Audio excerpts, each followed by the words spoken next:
Today, I get to work with David Wolverton again, and he is a Jedi Knight. And what he specializes in is helping us by the end of the year, not by the end of the day or the week, but by the end of the year, being able to get bigger results than we would if we just keep doing this year like last year. So, David, our self-talk, what we are saying to ourselves in our heads is ultra negative. We're anxious, we're stressed, we're uptight, we're in a rush, and we're fearful of how we're being perceived. And all that stuff is just accumulating in our head as like, oh, I'm crap at this and I'm bad at that and everyone's judging me. How the heck does someone break out of that when the vast majority of people that I work with have been in that for many, many years? We talked about eating an elephant. It's a really simple process. You don't look at the whole elephant, which weighs tons. You just take one bite at a time. And it's exactly the same in addressing the way that we think and our self-talk. It's all about the process of breaking everything down, recognizing that there are problems, and then taking steps over time to address them. Our whole culture is all about critiquing ourselves and going, oh, Michael, you don't look good in that blue shirt. Oh, Michael, you're wearing glasses. Oh, Michael, your hair's not good enough. And when this is just normal, right from I see my teenage daughter dealing with this and right through to pretty much everyone I meet, and they're telling me, oh, I'm trying to lose weight, I'm doing this. And then I see at work when you've got people going, oh, I missed my KPI here and here and here. It's like, well, hold on, but you achieved this goal, you achieved that goal. It's almost like we don't even know how to be positive about ourselves or our own work. What is that actually costing us in our businesses and in our workplaces? Potentially everything. What you're describing is the difference between fixed mindset and growth mindset. And what you're describing is the conviction that I'm not good at this, I've never been good at this, I'll never be good at this, as opposed to understanding that with training, with practice, we now have rock solid evidence, proof positive, that just because you have thought a certain way for 10, 20, 30, 40, 50, whatever years makes no difference, that this can be rewired, like literally rewired. Okay, in the workplace, let's imagine someone is a Yes. director or a leader. Okay, let's imagine they catch themselves saying things like, I'm so stupid. Oh, I can't believe I missed that. And they catch themselves in their head doing that. How does someone retrain themselves so they're not being so negative at themselves? Like, I mean, I see this in the workplaces all the time. The director or the leader, they're so themselves, they're like, oh, do you even like yourself? Like, what do they do with that? Positively inside yourself, not externally, but internally. Because let's face it, if this isn't right, and this as a result isn't right either. And just being clear for the recording, he's pointing his head. You're saying if your thinking's wrong, that your yes, emotions are going to be messed up, and then what comes correct. out of your mouth will be messed up too. Well done. You're very kind. Okay, so what happens there? Okay, so how do you deal with the brain, like the self-talk? Like, what are some specific steps? You're saying, yes, there are tools. What about someone who's driving home right now and all they're doing is sitting there thinking, oh man, I can't believe my spouse doesn't do this, this, and this. Can't believe my kids don't do that. Can't believe the house is so messy. Can't believe that I can't achieve X, Y, Z. How do you break that? How do you stop that? How do you change that? First of all, recognizing that there's a problem, and 9.9% of the problem, I hate to say this, but it is the truth, is you. The way you perceive things, the way that you say things, the way that you think things, it all starts with you. And so the first step is in recognizing that the problem really lies with me and the way I perceive things. My first step in basically saying, all right, is that I'm going to change things. First of all, you need to start with the change in yourself. That makes sense. Okay, so you're saying first you got to see it. I want to make a change here. Something I did this time last year was I put a note up on the bathroom mirror and it says, what's something I'm grateful for? What's something that's not ideal yet? Okay, what's something I'm proud of? What's something I'm looking forward to? So that each day I'm balancing the negatives with actually something useful. Okay, that's an example of a tool. What's a tool that you might recommend for me this year? Like, what are some tools that you recommend for people to get them starting to be a bit more glass half full, be a bit more open to things going well?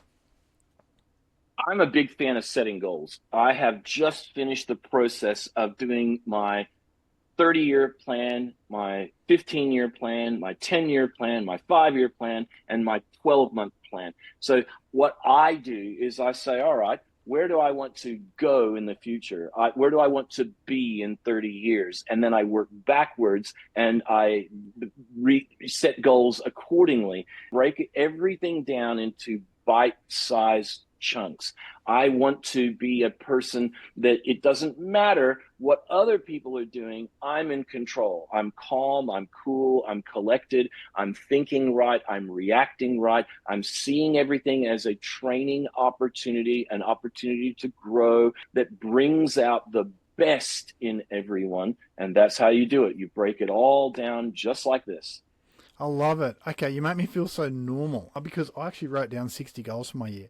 Last year I did 60 goals. I achieved about 35 of them. I'm good with that. Well 60 done. goals. But I feel like a goose because when someone says, what's your New Year's resolution? I'm like, which one? I got 60. It make me feel normal. But you also leave me feeling very inspired. I see you saying you've got your 30-year goal. I'm like, oh, okay. But then you've broken it down in things that you can be doing now so that in 30 years you're achieving what you're going to do. What sort of things are in someone's 30-year goals, David? Everybody's 30-year plan should be different because everybody is different. In 30 years, when I'm 87 years old, because I'm 57 now, I want to be making an impact on the next generation. Some of my bigger heroes are Simon Sinek. I would like to leave this world better than what I found it, in that people are thinking differently and therefore living differently. But to turn that towards your audience, what about you? What are your goals? And I don't mean you personally, Michael. What are your goals? Everything that you're working towards in 30 years should start today. Okay, I love it. How we got here in planning ahead like that is we're looking at how do I change my self-talk? How does that work, David? Or what can we be doing so that it's more effective? You need to clearly know where you're going because that will affect your 15 years, your 10-year goals, your 5-year goals. Wow, I love it. Well, David, I'm blown away here. Everything you're saying makes sense. Why is it important for us to speak kindly to ourselves as opposed to just being nice to everyone else, but then treating ourselves the way that, the mean kids treated you back in high school? Why does it matter? It matters because your thoughts shape your reality. What you think about yourself has the ultimate impact on what's around you and who you're interacting with. How can I teach you to be self-confident? How can I teach you to be the best son, the best daughter, the best wife, the best employee, if I don't believe what I'm sharing with you, and if you can't see that it has impacted me and therefore I'm worthy of listening to? If you don't believe in you, who's going to? That's just remarkable. What you're saying is if you're negative about yourself, you can't bring your authentic self to the table. You're going to leave That's yourself right. behind. And I see that a lot in executive worlds. I see, or leadership world, people always trying to elevate people underneath them, but then they can't even take a compliment. P.T. Barnum said it best. He said, you can't fool all the people all the time. So who you actually are, it's another way of saying it, who you actually are is going to come through. You may fool somebody for a week, maybe a fortnight, perhaps even a month, maybe 6 months if you're exceptionally good, but eventually they're going to see exactly who you are because of how you see yourself. Okay, one last question. Okay. How does someone deal with it if they look so successful to the world? And I could think of 3 or 4 people in this category. The whole world looks at them like, wow, they're amazing. Honestly, they don't even like themselves.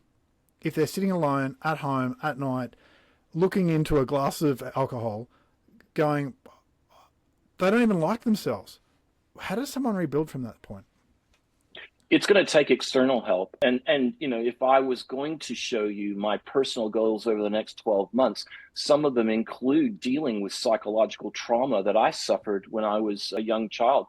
No one ever should be to the point where I know it all. I am an expert in all, because at the end of the day, that's just fooling yourself.